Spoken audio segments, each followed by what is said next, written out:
ఇంటి పెద్ద కళ్ల ముందుంటే ఇల్లాలి జీవితానికి ఓ భరోసా. అదే కారాగారానికి వెళితే జీవితాంతం జైలు గోడలకే పరిమితమైతే పిల్లల్ని ఎలా పోషించాలో దిక్కుతోచదు, ఎలా బతకాలో దారి తెలియదు. నంద్యాల జిల్లాలో 2012 నాటి హత్య కేసు 12 కుటుంబాల్లో అలాంటి కల్లోలమే మిగిల్చింది. వేరొకరి పగను పంచుకున్న పాపం భార్యా బిడ్డలకు శాపమైంది.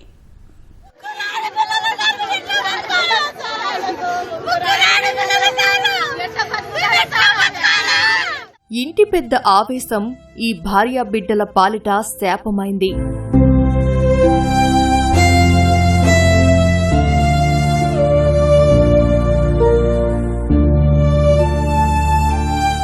పద్నాలుగు ఏళ్ల నాటి మారణకాండ ఇక మా గతేటంటూ గుండెలు బాదుకునేలా చేసింది.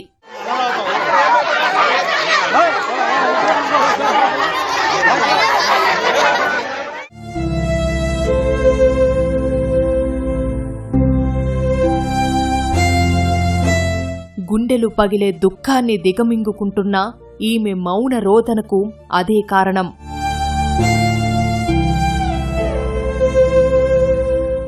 నంద్యాల జిల్లా కోర్టు ఆవరణలో వీరి ఆవేదన కేవలం రక్త సంబంధికులనే కాదు, ఏ సంబంధం లేని వారిని కంటతడి పెట్టించింది. దాదాపు 14 ఏళ్ల నాటి హత్య కేసు వీళ్లను వెంటాడి చివరకు దిక్కుతోచని స్థితిలోకి నెట్టింది.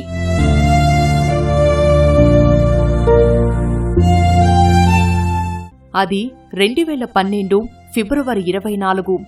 ఆళ్లగడ్డ మండలం పి చింతకుంటలో ఆస్తి తగాదాలతో ఇంజేటి కృష్ణారెడ్డి ఇంటిపై ఆయన అన్న కుమారుడు రాఘవరెడ్డి 18 మంది అనుచరులతో కలిసి మారణాయుధాలతో దాడి చేశారు. కృష్ణారెడ్డి, ఆయన భార్య గోవిందమ్మ, కుమారుడు మల్లికార్జునారెడ్డి, మామ రామసుబ్బారెడ్డిని కిరాతకంగా చంపేశారు. ఈ కేసు విచారణ 14 ఏళ్లపాటు సాగింది. నంద్యాల 3వ అదనపు జిల్లా కోర్టు 19 మందిని దోషులుగా తేల్చింది. అందరికీ జీవిత ఖైదు విధిస్తూ తీర్పిచ్చింది. ఆ తర్వాత దోషులను జైలుకు తరలిస్తుండగా భార్యా బిడ్డల దుఃఖం ఒక్కసారిగా కట్టలు తెంచుకుంది. నిశ్శబ్దంగా ఉండే కోర్టు ఆవరణను ఇలా కన్నీటి సాగరంగా మార్చింది.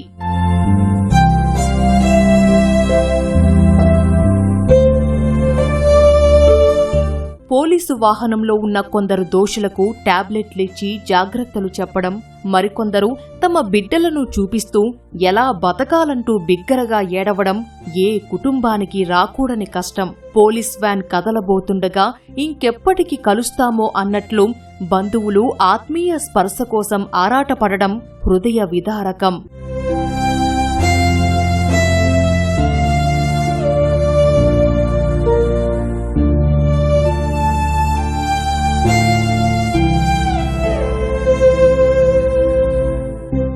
దోషుల్లో అత్యధికం రెక్కాడితే గాని డొక్కాడని వారే. హుస్సేన్ వలీ, కమాల్ వలీ, మహబూబ్ బాషా, చినమాబు, ఫకీర్ వలీ, చాంద్ బాషా కుటుంబాలు ఇప్పుడు దిక్కుతోచని స్థితిలో పడ్డాయి.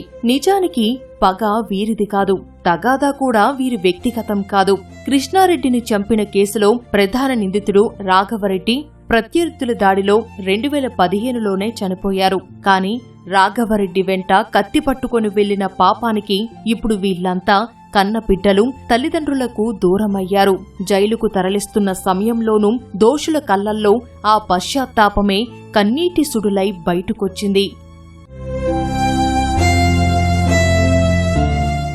జీవిత ఖైదు పడిన వారి కుటుంబ సభ్యులను ఆళ్లగడ్డ ఎమ్మెల్యే భూమా అఖిలప్రియ ఓదార్చారు. న్యాయం పోరాటంలో అండగా ఉంటానని భరోసా ఇచ్చారు.